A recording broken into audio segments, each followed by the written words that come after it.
Are they horizontal, vertical, or some kind of diagonal? That helps us draw better.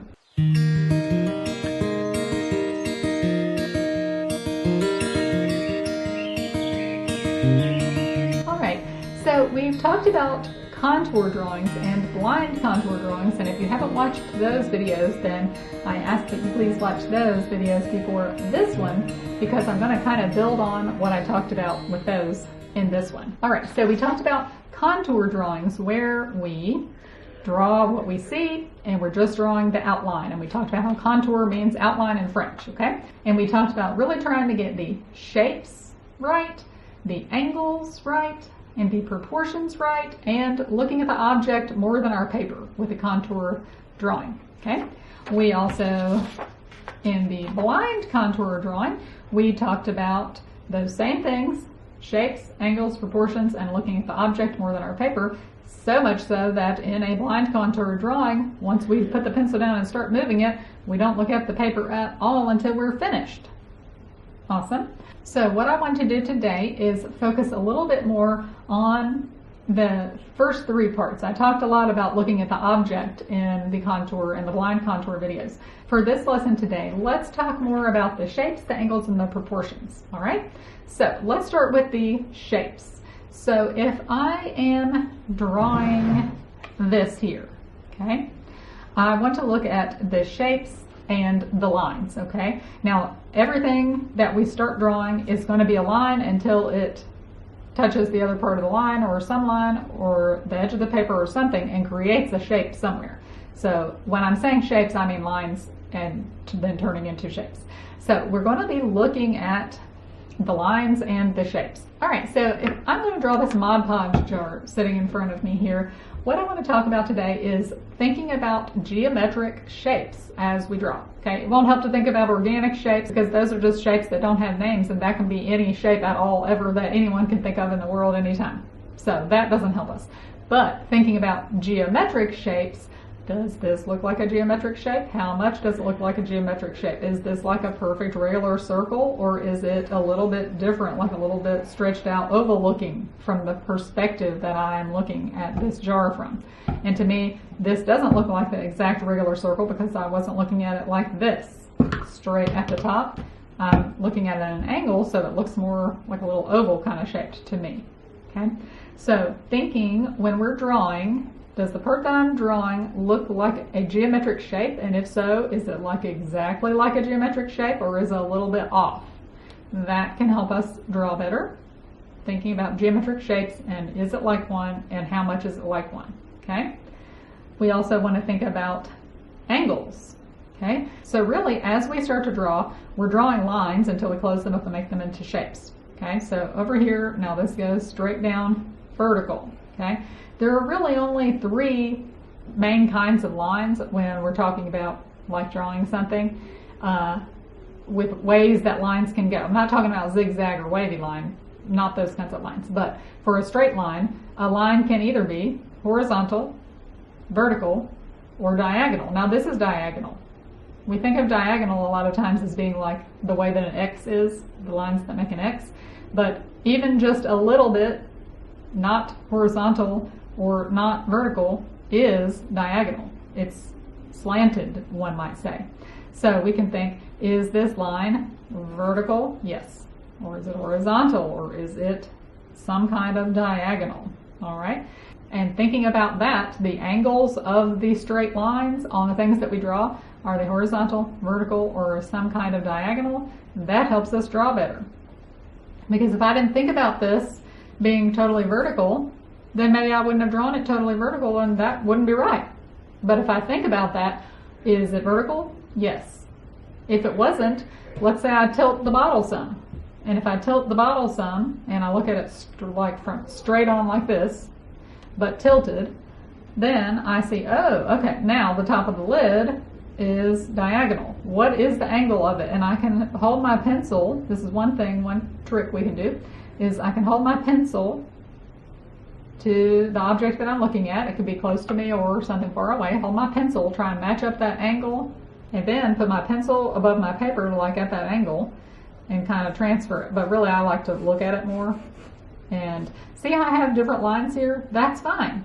That's me trying to find my way as I draw. Like my first line, I thought, whoa, that's too slanted this way. It's too diagonal that way. It needs to go more vertically than that.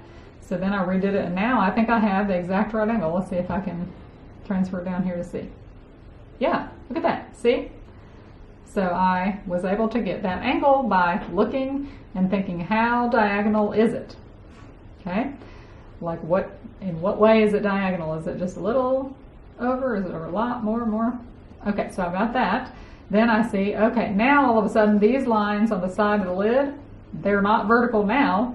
They are diagonal. Now they're diagonal the other way. So this one was diagonal this way, now those are diagonal this way. And I know though the two lines are going to be parallel. These two lines are parallel. And I know that they are also perpendicular to this line. So I can move my head and body over here to the right looking at it this way and make these perpendicular lines here with the right angles because I know that that's how they are. Okay? So I've got my two right angles here. Okay? Now I know that this line on the bottom of the lid here is going to be parallel to this line. So now I draw a parallel line to this line for the bottom of the lid. Okay? Now I see that the bottle goes in a little here, and it's got one little piece on each side, and then it's got a little kind of bump out like this, and then this has a line that goes all the way across here, and this one has a line that goes across here, and then I see it goes down, and this little section here I see is a little longer than that section, so I have to make it that way on my drawing too. And it's like a continuation of this line. I can see it's like in line with it. Like it just bounces over that. Then I see, okay, now I'm at this top little edge here, that angle. That's another diagonal angle. It is not horizontal or vertical. And so now I see, oh, how is it? What is that angle? About like this. And then I'm going to look at too, now the proportions. What size is this compared to the size I drew this? And it really matters what size you drew everything else, because if I had drawn this lid this size, then this would be a lot smaller in my drawing, right? But I look at, okay, so if I drew this size, it's pretty much life size almost, maybe a little smaller than that. What length is this? Probably about like this here on both sides. Looks about like that. Okay. Now I see the side of it. Well, I know it's going to be straight, and I know these two are going to be parallel, but it's diagonal, so how is it? And I can see, I know it's also going to be parallel with this line here. So if I get over here, now I can see I've got to draw it in line with this one, parallel. Because I know that's a fact, that's not going to change no matter where I get, no matter what my perspective is. And same with this side.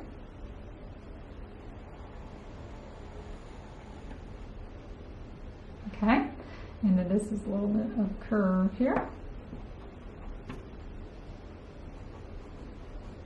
See how we can do that? We can go one step at a time, and different perspectives can be harder or easier to draw.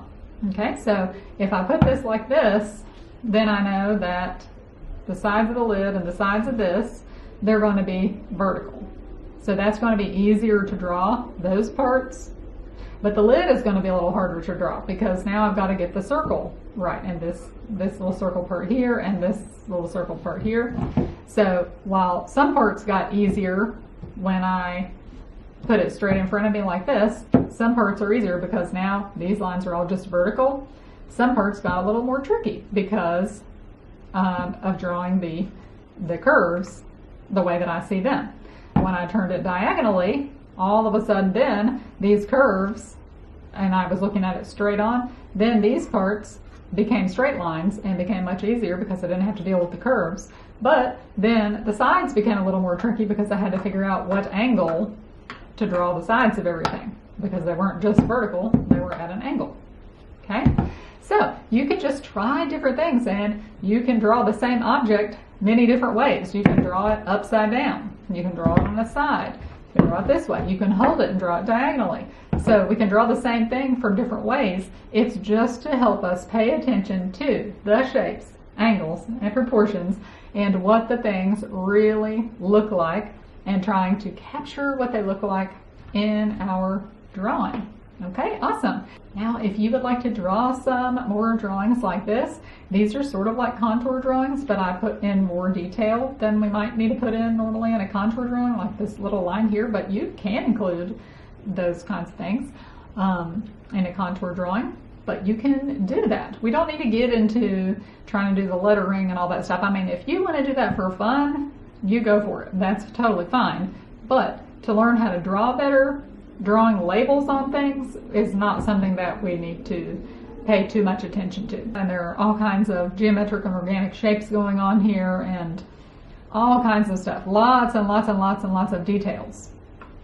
Details are really great to learn how to draw, but at first, when really just trying to get to learn how to draw better, just drawing outline shapes of things works well.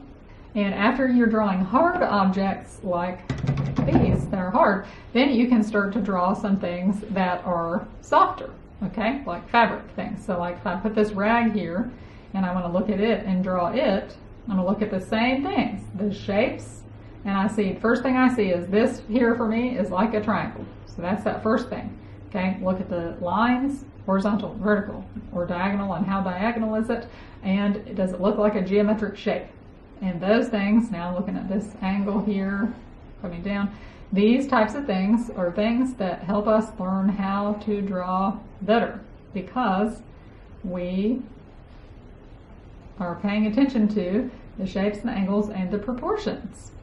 So drawing soft things can help us learn how to draw better also, because there's all kinds of stuff going on with this rag the way that I have it here. So I can just be drawing the rag. See, we can draw anything. Again, not that we're doing this because this is like the most fun thing to draw. No, I would rather draw something other than this. I'd rather draw flowers. If I was going to just be like, I'm going to draw for fun, I'm going to draw what I like. But drawing this rag, drawing these, that can help us learn how to draw better. So it's an exercise to learn how to be better at drawing. All right, awesome. If you want to make some more drawings of hard objects first, and then soft objects like rag or a blanket or something like that sitting out, that would be awesome. And I'm sure that you're going to do awesome.